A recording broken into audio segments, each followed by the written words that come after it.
ஏன்டா உங்களுக்கெல்லாம் வெக்கமே இல்லையாடா, இதுல கூட போய் அரசியல் பண்ணிட்டு இருக்கீங்க அப்படிங்கிற மாதிரி சோசியல் மீடியால இப்ப நிறைய பேர் பேசிட்டு இருக்காங்க. என்னடா நடக்குது, எதை பத்திடா பேசிட்டு இருக்காங்க அப்படின்னு கேக்குறீங்களா? அதாவது வேணுகோபால் அப்படிங்கிற பேரு வீல ஸ்டார்ட் ஆகுது, ஜோசப் விஜய் அப்படிங்கிற பேரு ஜேல ஸ்டார்ட் ஆகுது.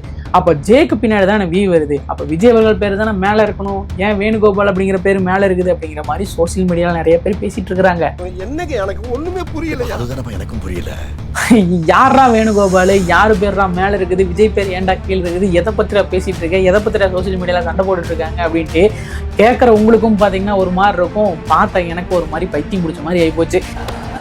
என்ன எழவியாது. மக்கள் அனைவருக்கும் வணக்கம். நேற்று நைட்ல இருந்தே பாத்தீங்கன்னா சோசியல் மீடியால ஒரு மிகப்பெரிய வாரே போயிட்டு இருக்குது. என்ன அப்படின்னு கேட்டீங்கன்னா, தளபதி விஜய் அவர்களோட பேரு பெரம்பூர்லயே ஆகட்டும், திருச்சி கிளைகளே ஆகட்டும் ரொம்ப கீழே வந்திருக்குது.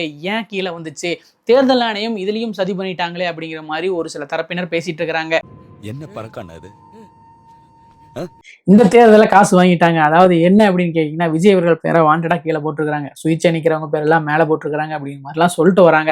இது தேர்தல் ஆணையம் நடத்தின சதியா, இல்ல எதிர்ச்சியா நடந்ததா, இல்ல இதுதான் ரூல்ஸா? இந்த மாதிரி இன்ட்ரெஸ்டிங்கான politics news, cricket news, general news எல்லாம் தெரிஞ்சிருக்கு. நம்ம சேனலை மறக்காம சப்ஸ்கிரைப் இல்லைன்னா ஃபாலோ பண்ணிக்கோங்க. மக்கள், நேற்று தளபதி விஜய் அவர்களோட தேர்தல் அறிக்கை ஒரு பக்கம் ரிலீஸ் ஆகி செம்ம ட்ரெண்டிங்கா போயிட்டு இருந்துச்சுங்க. இன்னொரு பக்கம் பாத்தீங்கன்னா, தளபதி விஜய் அவர்கள் பெரம்பூர் மற்றும் திருச்சி கிழக்கு இந்த மாதிரி 2 தொகுதியில் நிக்கிறாரு இல்லையா? இந்த 2 தொகுதியிலுமே அங்க இருக்கிற வாக்கு மிஷின்ல அவரோட பேர் எத்தனாவதுல வந்திருக்கு அப்படிங்கிற மாதிரி ஒரு தகவல் வெளியாச்சு.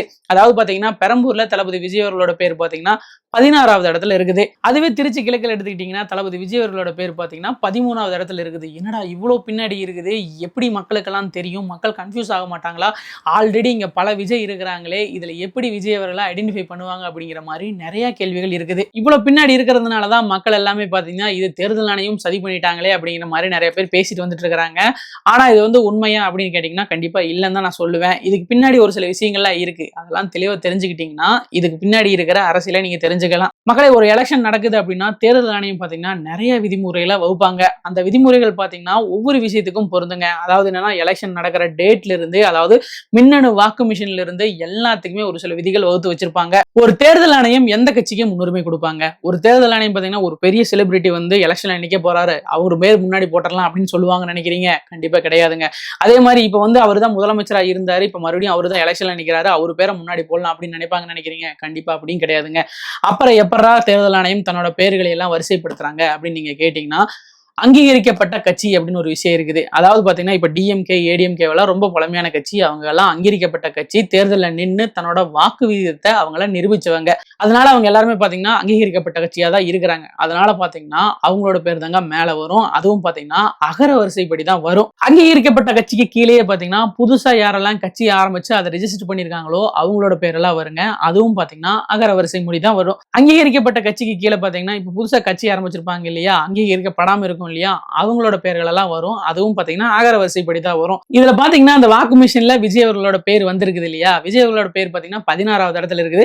அவரோட பேருக்கு மேல பாத்தீங்கன்னா வேணுகோபால் அப்படின்னு ஒரு பேர் இருக்குது.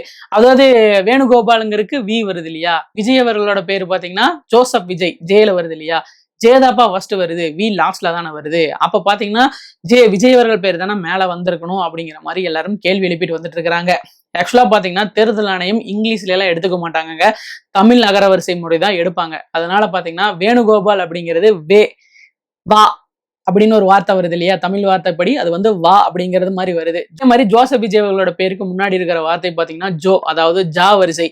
இப்ப பாத்தீங்கன்னா தமிழோட ஜா அப்படிங்கிற விஷயம் எல்லாமே பாத்தீங்கன்னா அது தமிழ் சொல்லா அப்படின்னு கேட்டீங்கன்னா அதெல்லாம் தமிழ் சொல்க கிடையாது. அதனால பாத்தீங்கன்னா விஜய் அவர்கள் பேரு பின்னாடிதான் வருது. மக்களை, ஒரு விஷயம் என்னன்னு கேட்டீங்கன்னா, தேர்தல் ஆணையம் கண்டிப்பா அங்கீகரிக்கப்பட்ட கட்சி, அதுக்கப்புறம் புதுசா ரிஜிஸ்டர் பண்ண கட்சி, அடுத்தது சுயேட்சை வேட்பாளர்கள், அவங்க எல்லா பேரும் அகர வரிசையில போடுறது இது கம்பல்சரி ஒரு ரூல்ஸுங்க. இதை மீறினாங்க அப்படின்னா சட்டப்படி பாத்தீங்கன்னா அவங்க மேல நம்ம கேஸே போடலாம், அந்த அளவுக்கு ரூல்ஸ் இருக்குது.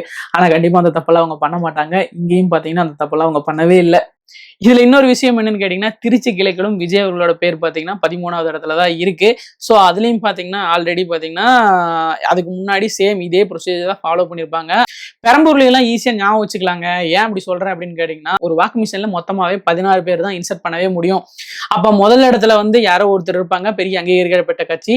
அப்ப கடைசி இடத்துல யார் இருப்பா அப்படின்னு கேட்டீங்கன்னா விஜய் அவர்களோட பேர் தான் இருக்கும். அப்ப பெரம்பூர் மக்கள் நீங்க எல்லாம் என்ன பண்ணிக்கலாம்னு கேட்டீங்கன்னா, போனோனியாவே மேல இருந்து பார்க்காதப்பா, கீழ இருந்து பாருப்பா அப்படின்னு நீங்க சொல்லிட்டா மட்டும் போதுங்க. கீழே பாத்தீங்கன்னா முதல் இடத்துலயே விஜய் அவர்கள் தான் இருப்பாப்புல. அதனால நீங்க விசில் சின்னத்துக்கு வாக்களிச்சுக்கலாம். இன்னொரு விஷயம் என்னன்னு கேட்டீங்கன்னா, மற்ற தேர்தல்களை விட இந்த தேர்தல் ரொம்ப ரொம்ப ஸ்பெஷலான தேர்தல். ஏன் அப்படின்னு கேட்டீங்கன்னா, இந்த மின்னணு மிஷின்ல எல்லாம் பாத்தீங்கன்னா முதல்ல எல்லாம் இந்த படங்கள் எல்லாம் வராதுங்க, சின்னங்கள் மட்டும்தான் இருக்கும். அதனால பெரிய அளவு வந்து ஐடென்டிஃபை பண்றதே ரொம்ப கஷ்டமா தான் இருந்துச்சு. ஆனா இப்ப பாத்தீங்கன்னா புகைப்படங்களோட வருது. அதனால பாத்தீங்கன்னா நீங்க பார்த்தாலே தெரியும் விஜய் அவர்களோட புகைப்படம் அதுல இருக்கும். அது இல்லாம நீங்க சின்னத்தை மைண்ட்ல வச்சுக்கிட்டாலும் ஓகே தான். இதுல பேரை ஞாபகம் வச்சுட்டு நான் ஓட்டு போட்டுருவோம்ப்பா, பேரை பார்த்தே ஓட்டு போட்டுருவோம்னு நினைச்சிட்டு போனீங்கன்னு வச்சுக்கோங்களேன், நீங்க மாட்டிக்குவீங்க. ஏன்டா அப்படி சொல்ற அப்படின்னு கேட்டீங்கன்னா, விஜய் அவர்கள் நிக்க போற தொகுதியில பாத்தீங்கன்னா எக்கச்சக்கமான ஜோசப் விஜய் இருக்காங்க. அது மட்டும் இல்லாம விஜய் அப்படிங்கிற பேர்லயே பாத்தீங்கன்னா நிறைய பேர் நிக்கிறாங்க. K Vijay, C Vijay, P Vijay அப்படின்னு சொல்லிட்டு. பெரம்பூர் தொகுதியில மட்டும் கிட்டத்தட்ட 50 கேண்டிடேட்டுக்கு மேல நிக்கிறாங்க. அதாவது சுயேட்சையாவே விஜய் அவர்கள் பேர்லயே எக்கச்சக்கமான பேர் நிக்கிறதுனால அவ்வளவு பேர் இருக்காங்க. ஒரு மிஷின்ல 16 பேர் தான் எழுத முடியும். அதனால கிட்டத்தட்ட ஒரு 4 மிஷின் அதுல இருக்கும். நீங்க அதனால ஃபர்ஸ்ட் இருந்து பார்க்கும்போது விஜய் அவர்கள் பேர் கீழே தான் இருக்கும். திருச்சி கிழக்குல நீங்க பார்க்கும்போது விஜய் அவர்கள் பேரு கீழே இருந்து ஒரு 3வது இடத்துல அந்த மாதிரி இருக்குங்க. அதனால நீங்க வந்து சின்னத்தை மைண்ட்ல வச்சுட்டு போங்க. யாராச்சும் நீங்க தமிழக வெற்றி கழகமா இருக்கீங்க, விஜய் அவர்களுக்கு தான் ஓட்டு போடுவீங்க அப்படின்னு சொன்னா சின்னத்தை மறக்காம ஞாபகம் வச்சுக்க சொல்லுங்க. சின்னத்தை ஞாபகம் வச்சுக்கிட்டா மட்டும்தான் நீங்க ஓட்டு போட முடியும்.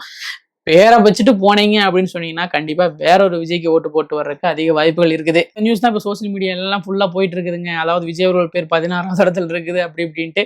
16வது இடத்துக்கு வர்றதுக்கு இதுதான் ரீசனுங்க. தமிழ் வரிசைப்படி நீங்க வந்து பேரை பார்த்தீங்கன்னா விஜய் அவர்கள் பேர் வந்து 16வது இடத்துக்கு வர்றதுக்கு வாய்ப்புகள் அதிகம் தான். அதே மாதிரி பாத்தீங்கன்னா விஜய் அவர்களோட பேர் பெரம்பூர்ல 16வது இடத்துல, திருச்சி கிழக்குல 13வது இடத்துல இருக்குது அப்படிங்கிற மாதிரியே எல்லா தொகுதியிலுமே பாத்தீங்கன்னா வேட்பாளர்களோட பேரெல்லாம் இந்த இடத்துல தான் இருக்கும் அப்படின்னு நீங்க தப்பு கணக்கு போடக்கூடாது. ஏன்னா அங்க வந்து அங்கீகரிக்கப்பட்ட கட்சிகள் வந்து கொஞ்சம் கம்மியா இருக்கிறதுக்கு வாய்ப்புகள் இருக்குது. எந்தெந்த இடங்கள் எல்லாம் அதிகமா இருக்குதோ அப்ப பாத்தீங்கன்னா பேர் வந்து கீழே தான் வரும். ஒரு இடத்துல பாத்தீங்கன்னா விஜய் அவர்களோட கட்சியில இருக்கிறவங்களுக்கு எல்லாம் பாத்தீங்கன்னா 4வது இடம் 5வது இடம் பட்டன் எல்லாம் கிடைச்சிருக்குதுங்க. ஸோ எந்தெந்த இடத்துல எப்படி எப்படி இருக்கும் அப்படிங்கிறத பொறுத்து தான் அந்த வாக்கு மிஷின்ல வந்து நேம் வரும். ஸோ எல்லா இடத்துலயுமே இப்படிதான் இருக்கும் அப்படின்னு சொல்லிட்டு பிளாங்கா நம்பாதீங்க. இதுல இன்னொரு விஷயம் கேட்டீங்கன்னா, நேற்று காரைக்குடி தொகுதியில எல்லாம் தபால் ஓட்டு எல்லாம் நடந்துட்டு இருந்துச்சு. அந்த தபால் ஓட்டுல பாத்தீங்கன்னா டிவிகேக்குள்ள ஒரு ஓட்டு எல்லாமே காங்கிரஸுக்கு மாத்தி போட்டுட்டு இருக்காங்க. அதுவும் அங்க இருக்கிற அதிகாரிகளே அதை பண்ணிட்டு இருக்காங்க அப்படிங்கிற மாதிரி எல்லாம் நிறைய பேர் தகவலை கிளப்பி விட்டுருக்காங்க.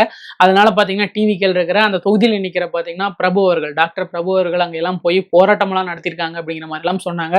அதுக்கப்புறம் அந்த மாதிரி எல்லாம் எதுவும் நடக்கல அப்படிங்கிற மாதிரி சொன்னதுக்கு அப்புறமா அங்கிருந்து கிளம்பி போயிருக்காங்க. அதனால சோசியல் மீடியால இப்போதைக்கு பாத்தீங்கன்னா நிறைய பொய்யான விஷயங்கள் தான் பரப்பப்பட்டு வந்துட்டு இருக்குதுங்க. சோசியல் மீடியால வர்றதெல்லாம் உண்மை அப்படின்னு நினைச்சிடாதீங்க. நீங்க ஒரு விஷயத்த பேசுறதுக்கு முன்னாடி எல்லா விஷயத்தையுமே பார்த்துக்கோங்க. நெட்ல எல்லாம் எல்லாமே இருக்குது. அதனால ஒரு விஷயத்த வந்து கோத்ரூ பண்ணிக்கோங்க. இது எது சரி எது தப்பு அப்படிங்கிறது மற்றவங்களுக்கு சொல்லும் போது உங்களுக்கும் ஈஸியா இருக்கும். இந்த வீடியோல கண்டிப்பா பாத்தீங்கன்னா ஏன் விஜய் அவர்களோட பேர் 16வது இடத்துல இருந்துச்சு 13வது இடத்துல வந்துச்சு அப்படிங்கிறத நீங்க தெரிஞ்சுக்கிட்டு இருந்திருப்பீங்கன்னு நினைக்கிறேன். இந்த மாதிரி தெரியாத விஷயங்கள் எல்லாம் தெரிஞ்சுக்கிறதுக்கு நம்ம சேனலை மறக்காம சப்ஸ்கிரைப் இல்லைனா ஃபாலோ பண்ணி வச்சுக்கோங்க மக்களே. இந்த மாதிரி இன்ட்ரெஸ்டிங்கான அப்டேட் உங்களுக்காக காத்திருக்கு. அதே மாதிரி விஜய் அவர்களோட தேர்தல் அறிக்கையும் ரிலீஸ் ஆகிருக்குது. அதை பத்தி ஃபுல் டீட்டெயிலா ஒரு வீடியோ போடுறேன். அதையும் மறக்காம பாருங்க. மறக்காம நம்ம வீடியோஸ்க்கெல்லாம் சப்போர்ட் பண்ணுங்க.